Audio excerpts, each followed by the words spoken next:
안녕하세요. 이상튜브입니다. 인도 육군의 경전차 도입 사업에 나선 한국의 하나디펜스는 인도에 제안한 K-21105의 현지 제조를 준비 중이며 추가 요구가 들어오더라도 대응하겠다고 밝혔습니다.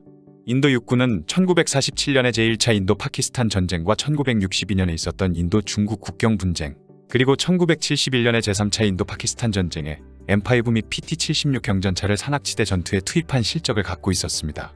하지만 파키스탄과의 평야지역 전투를 중시하게 되면서 인도 육군은 경전차에서 주력전차로의 재편에 무게중심이 옮겨졌고, 그동안 여러 차례 제안되었던 경전차 조달 계획도 인도 육군 상층부에 의해 필요 없다라고 기각되고 말았습니다. 그러나 최근에 있었던 중국과의 군사적 긴장은 인도 육군에게 고도가 높은 산악지대에서 경전차의 필요성을 일깨워 주었습니다. 중국군과 대립하고 있는 인도의 카슈미르주 라닥 지역의 고도는 최소 2,500m 이상으로 인도 육군은 약 45톤의 러시아제 주력 전차를 배치했지만 중국은 54톤의 99식 주력 전차보다 가볍고 고지나 산악지대에서 사용하는 것을 전제로 설계된 33톤의 15식 경전차를 투입했습니다. 때문에 인도 육군은 고지대에서 중국과의 기동력 격차에 직면하자 이 문제에 대처하기 위해 지난해 5월에 경전차 조달 계획에 관한 RFI를 공식 발행했습니다.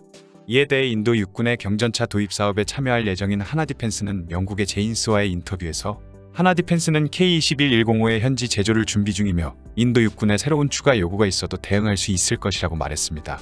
이어 K-21105에 탑재된 105mm 라이플포는 42도 이상의 고도각을 달성할 수 있어 산악지대에서의 산넘기 사격에 유리하고, 또한 마이너스 10도 내림각으로도 발사할 수 있어 인도 육군에게 이상적인 파괴력을 제공할 것이라고 말했습니다. 현재 350대 규모의 인도의 경전차 도입 사업이 언제 시작될지는 알 수 없지만 인도 육군은 러시아의 대전차 자주포인 ES-25 스프루트 SD에 관심을 갖고 있으며, 인도 방위연구개발기구는 인도 내에서 제조했던 K9의 차체를 활용한 경전차 개발도 계획 중이며, 이 밖에도 이스라엘 LB 시스템도 사브라 경전차의 입차를 준비 중인 것으로 알려지고 있습니다. 하지만 다른 참여국이나 업체는 확인되지 않고 있지만 인도 육군은 러시아의 대전차 자주포인 ES-25 스프루트 SD에 다시 주목하고 있다고 현지 언론은 전했습니다. 러시아의 대전차 자주포인 스프루트 SD는 125mm 주포를 장착한 세계 유일의 경상륙 전투 차량입니다. 다른 유사한 제품으로는 중국의 15식 경전차와 터키와 인도네시아가 공동 개발한 카플란 햄티 중형 전차가 있지만, 이 두 전차에는 스프루트 SD에 장착된 125mm 주포와 달리 105mm 주포가 장착되어 있습니다. 또한 스프루트 SD는 유도 미사일을 발사할 수 있으며 125mm 주포와 7.62mm 원격 제어 기관총이 탑재되어 강력한 무장 능력을 자랑하며, 여기에 스프루트 SD의 유도 미사일은 폭발 반응 장갑을 두른 적의 전차와 5km의 범위 내에서 교전할 수 있습니다. 스프루트는 또한 급유 없이 500km의 거리를 이동할 수 있으며 낙하산을 타고 착륙할 수 있는 것에도 군용 수송기로도 운송이 가능합니다.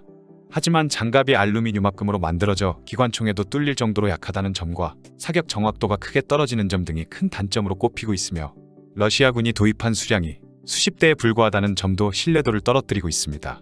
이처럼 인도가 스프루트 SD에 관심을 보이자 러시아도 인도의 관심에 대응해 러시아는 작년 여름에 실시되었던 스프루트 SD 최종 테스트에 인도 육군 관계자의 참가를 허가한 것으로 알려졌습니다. 인도의 더 프리트지는 소식통의 말을 인용해 스프루트는 무게 측면에서 진정한 경전차입니다. 중국과 터키 전차는 더 무겁습니다.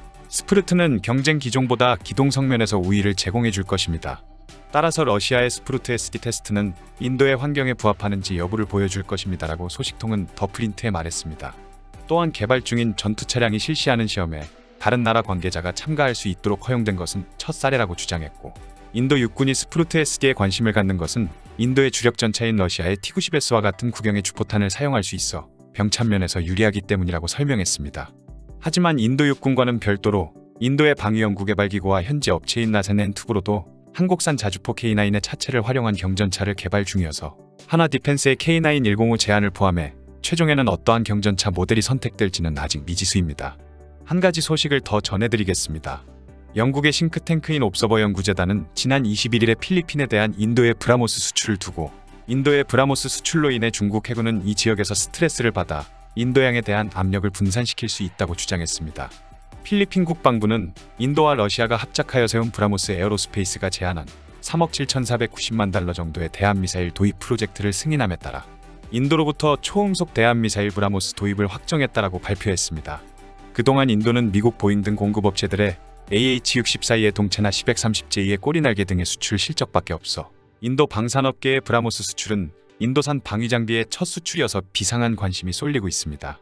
이번에 필리핀 수출에 성공한 브라모스는 인도네시아와 태국 및 베트남 등도 관심을 보이고 있다라고 ORF는 전했습니다.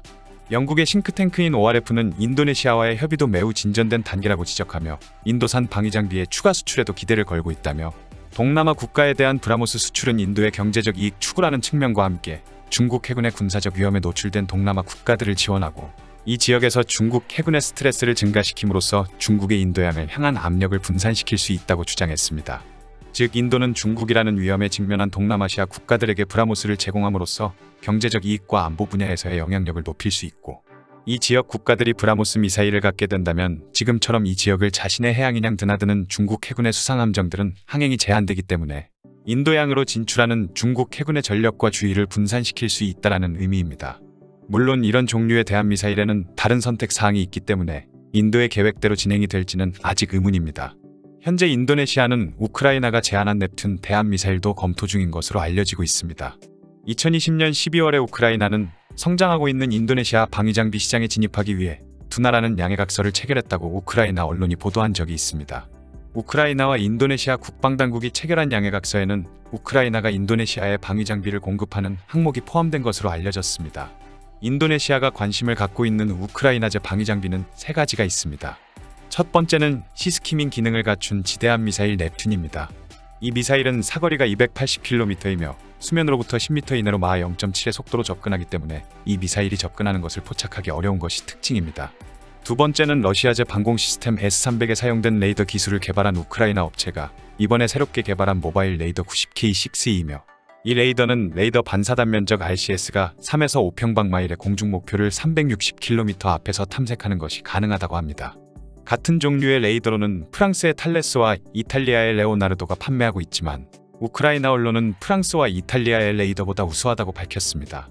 세 번째는 러시아의 발주를 받아 제조하던 중거리 공대공 미사일 R-27입니다. 우크라이나는 러시아와 관계가 악화되자 R-27의 부품을 자국 내에서 도입하여 독자 개량한 R-27을 만들었습니다. 러시아제 수호이-27과 수호이-30 전투기를 보유한 인도네시아는 우크라이나로부터 9발의 R-27을 소량 도입한 바 있습니다. 이 R-27의 지속적인 도입에 인도네시아는 관심을 보이고 있다고 우크라이나 언론이 보도했습니다.